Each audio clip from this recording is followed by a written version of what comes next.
La figure ou le personnage de Philippe de Vitry est un personnage complexe. Il est attaché à une période extrêmement connue musicalement qui s'appelle l'Ars Nova. C'est une figure emblématique de cette période. Et à la fois, c'est un personnage qu'on ne connaît pas du tout.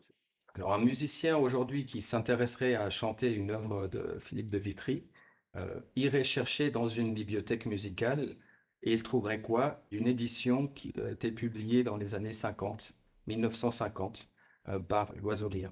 Une édition en notation moderne avec beaucoup d'erreurs, des erreurs concernant le texte, des erreurs ou des propositions qui ne fonctionnent pas concernant les altérations de la musique, des silences qui sont mal placés dans un manuscrit et l'éditeur ne se rend pas compte qu'ils sont mal placés, il conserve cette chose-là, alors qu'il aurait fallu tout simplement déplacer le silence de quelques notes pour retrouver la musique qui fonctionne bien. Rien que pour le texte, c'est absolument nécessaire de pouvoir faire ce travail critique.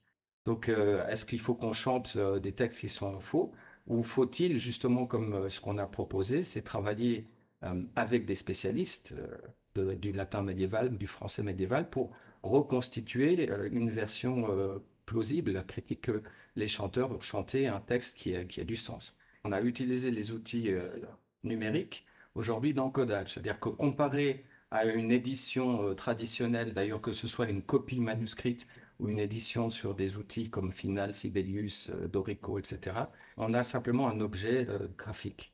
Alors qu'en passant avec un encodage, on va pouvoir traiter ces informations, faire des statistiques avec, contrôler dans tel cas, est-ce qu'à chaque fois qu'il y a une seconde qui monte, est-ce que Vitry fait toujours le même genre de contrepoint? C'est-à-dire qu'on peut interroger les sources qu'on a là et non pas en avoir qu'un aspect graphique.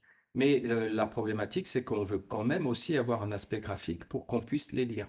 Et donc l'originalité du projet, c'est qu'il y a des multi-sorties. C'est-à-dire qu'on peut retrouver l'objet dans la notation de l'époque. Et puis, on peut aussi avoir des sorties en notation moderne.